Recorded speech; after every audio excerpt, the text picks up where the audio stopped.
Hi Retrolovers, bienvenidos de nuevo.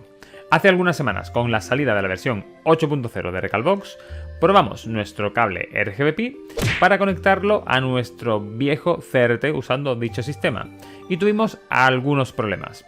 Pues bien, semanas después hacemos de nuevo la prueba utilizando para ello la versión 8.0.2. ¿Se habrán solucionado esos problemas? Pues no hago más spoilers, sin más dilación, ¡empezamos!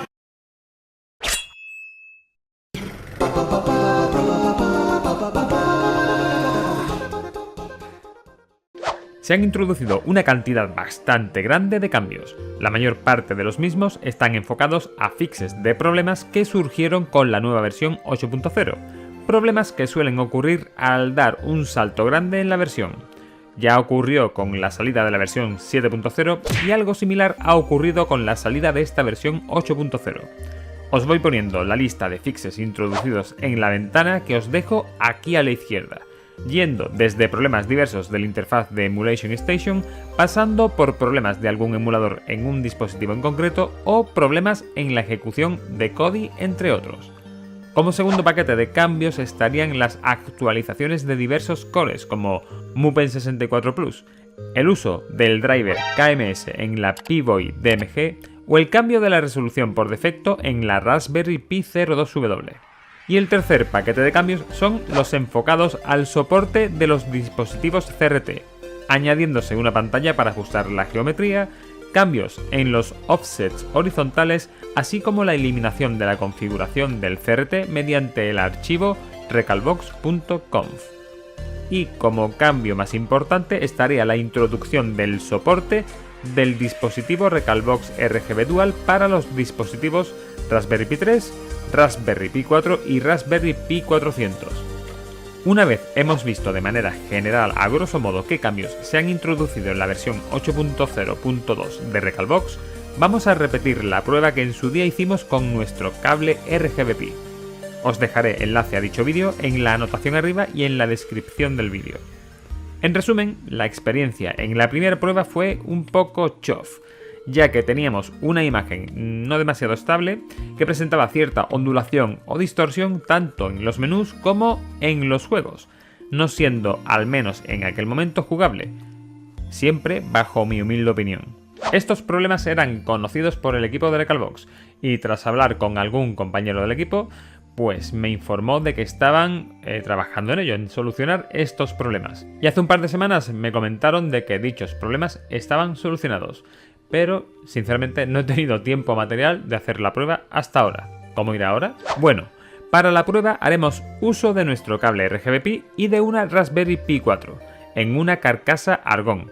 Por cierto, carcasa que es un pasote y mantendrá nuestra Raspberry Pi 4 a una temperatura bastante aceptable. Os dejo enlace de compra afiliado en el comentario fijado. ¡Toma spam! Bueno, a lo que voy.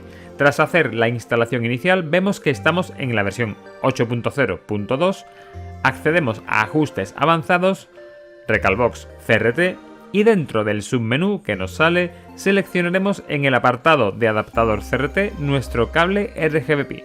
Además, como resolución del menú, seleccionaremos 480i. Y por último, pasamos a reiniciar nuestra Raspberry Pi 4. El menú va bastante bien, sin esa sensación de vibración que teníamos al probar la versión 8.0. Damos una pasada rápida por todas las plataformas del menú y la sensación en general es que va mucho mejor. Una vez hecho esto, empezamos a probar juegos. El primer paso y obligado, probar las plataformas de 8 bits, Nintendo con Adventure Island y Master System con el título Asterix. En el caso de Nintendo puedo decir que el funcionamiento es muy bueno, teniendo una imagen completamente nítida y con una experiencia de juego completamente fluida y con un input lag imperceptible. Pero en el caso de Master System, aunque mejora muchísimo el cómo se ve la imagen respecto a cómo iba en la versión 8.0, sí que se ve cierta sensación de ondulación o distorsión. No es muy molesta, pero ahí está. Intentaré resaltar con zoom la pantalla para que lo podáis ver. Se ve especialmente con los tonos negros. Los siguientes serán las plataformas de 16 bits de la mano de Super Nintendo y Mega Drive, con los títulos Aero Fighter y Sonic respectivamente. y ocurre exactamente lo mismo. Me explico. En el caso de Super Nintendo la imagen sale perfecta y nítida, ningún pero que poner.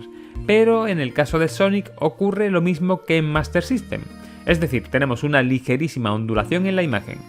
Insisto en que es muy sutil y que a la hora de jugar apenas se nota, no llegando a molestar, pero no deja de estar ahí. De nuevo os intentaré hacer un zoom para que lo veáis, especialmente cuando tenemos tonos oscuros predominantes en la imagen. Lo siguiente que probaremos serían las portátiles Game Boy con Super Mario Land 2, Game Gear con Echo the Dolphin y Atari Lynx con el título Toki. En estos casos nada que objetar en absoluto. Todas las portátiles lucen muy pero que muy bien. En estos casos no tendremos ni tan siquiera esa ligera ondulación o distorsión que mencionábamos antes.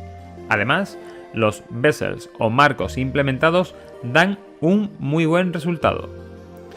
El penúltimo escalón en las pruebas que vamos a realizar lo damos con las arcades y Neo Geo, de la mano del clásico Street Fighter 2 en el caso de arcades y Sengoku 2 en el caso de Neo Geo.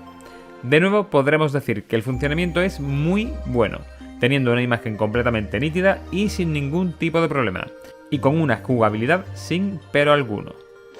Y llegamos al último escalón de las pruebas del vídeo de hoy con las plataformas PlayStation y Nintendo 64. En el caso de PlayStation probaremos el título Tekken 3, mientras que para Nintendo 64 probaremos el juego Mario Kart 64.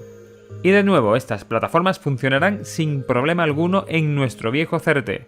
Nada de ondulaciones o distorsiones en la imagen. Dejar claro que en todo momento las pruebas realizadas en el vídeo de hoy las he realizado con un cable RGB como este. No he hecho pruebas con otros dispositivos o adaptadores como VGA 666 o P2SCART, ya que no dispongo de ellos, por lo que desconozco si el resultado podría haber variado en el caso de haber utilizado alguno de estos dispositivos. Conclusiones, pues no hay nada que objetar. Los problemas aparecieron en la versión 8.0, pero también hay que decir que el equipo de Recalbox se puso las pilas y ahí están las soluciones.